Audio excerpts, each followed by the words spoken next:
There's no secret there. And when he's in that starting lineup next to Steph Curry, obviously Steph Curry is going to take on the lesser role defensively to save his legs, and also because he's not the best defender in the world.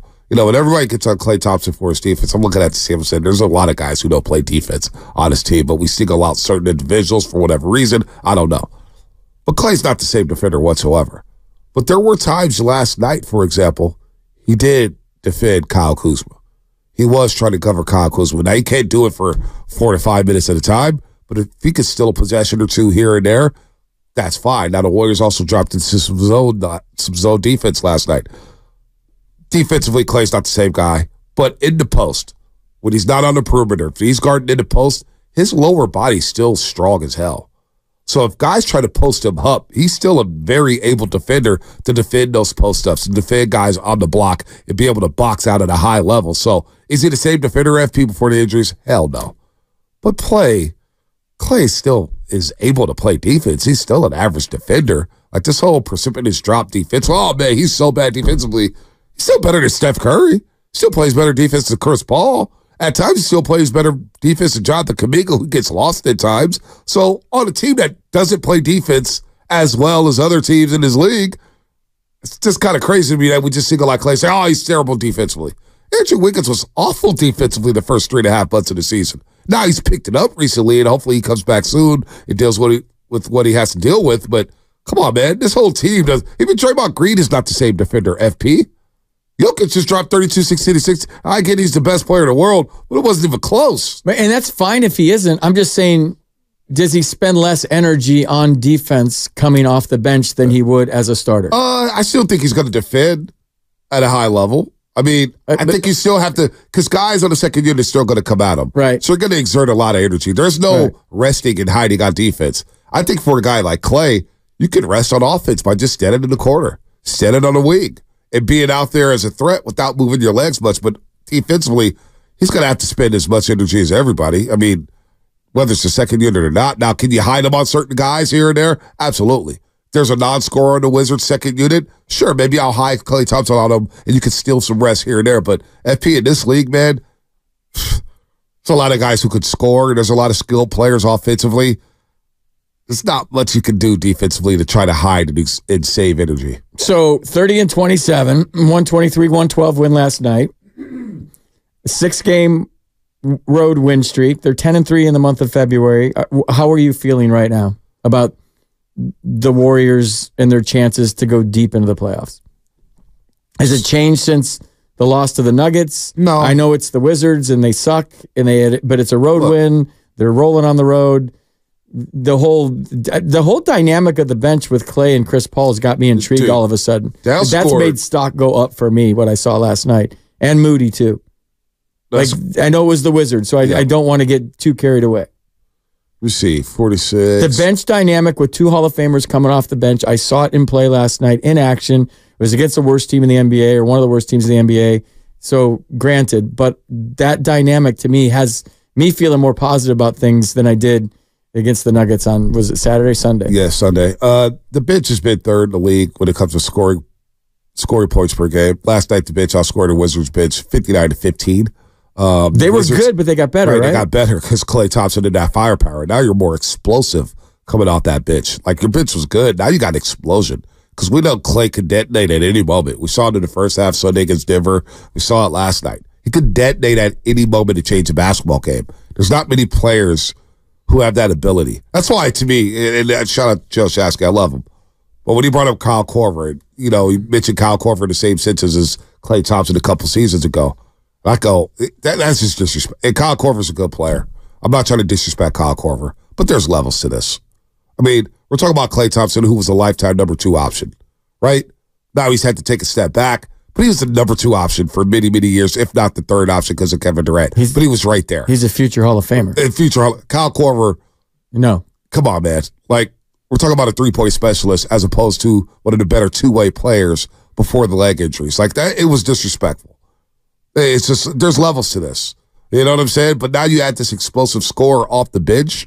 So now your second unit, when Steph Curry does sub out, Chris Paul, Klay Thompson in the backcourt, that's deadly.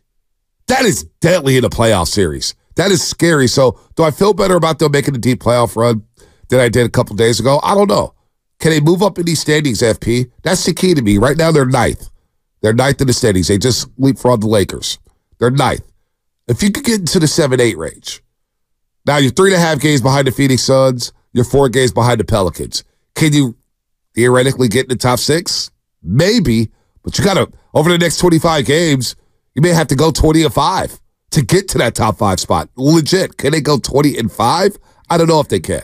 You got 3 games against the Mavericks. You got a couple against the Lakers. You got a game, I think, against the Pelicans. You see the T-Wolves again out in Minnesota. It's going to be tough.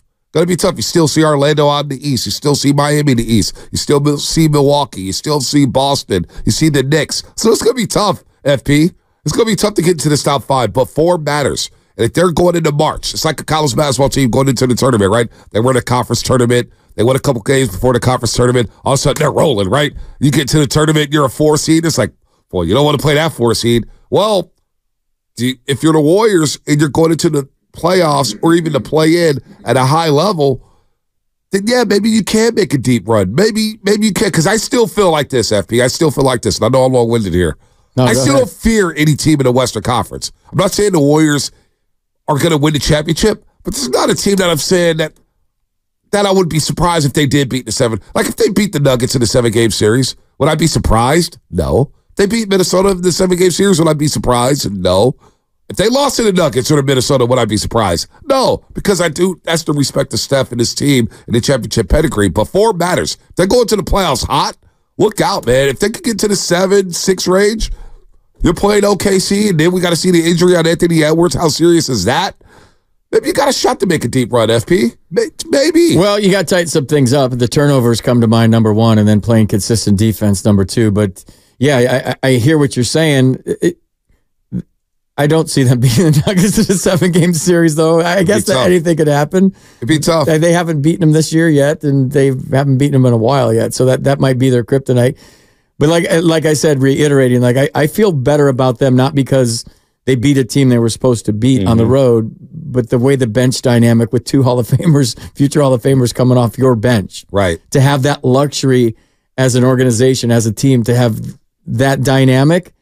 Pajemski, to me, might be getting a little overexposed right now. I might be a little harsh to say that on air. Maybe. He had some open looks last night. Let me ask you this. He's not a scorer. He's a basketball player. Right. In a lot of different ways, the rebounding, the hustle, the defense, but just the score. He's got to score for me to be, I don't know. Just do the little things. You got enough scoring out there. I mean, look, he was 3 of 8 last night.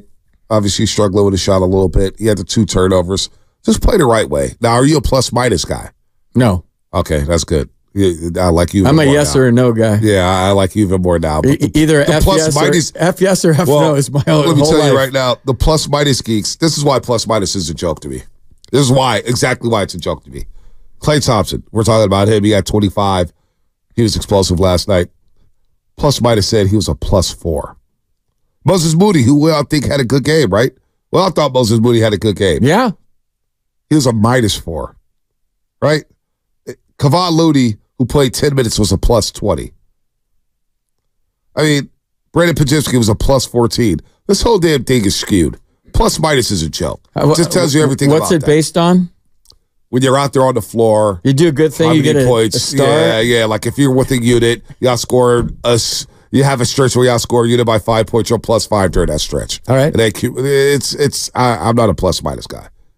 Because you just could be playing at garbage time. You're playing with a bunch of dudes who don't know how to play. You got to score by 8. Then all of a sudden you're a -8. It's like, wait a minute. I'm cooking right now. Well, I don't know how that works. I do know what my eyes told me last night is Moses Moody is ready to play. He made some big shots. He made some great plays on defense. He had a great attitude and great effort last night, and he helped his team win a game. Whatever that means, I'll just give him a yes. There you go. Instead of a no. But Monte always been a Hall of Famer, yes or no. It doesn't, my opinion doesn't change over the years. Right. I either look at you and it's knee-jerk yes or knee-jerk no. 15 years from now, when you come up with a different analytic that shows that you're one of the best players of your era, doesn't change my mind on whether you're a Hall of Famer or not. You either are or you aren't. Like immediately. Like you say the name, you're a Hall of Famer. Like Klay Thompson, Hall of Famer. Steph Curry, Hall of Famer. Then you name some borderline guy and you think about it, and then 15 years later, something comes up where you're like, oh, he was pretty good. I don't understand how guys get better over the years and now all of a sudden they're Hall of Famers when they weren't initially. That part always blows me away. I don't get it.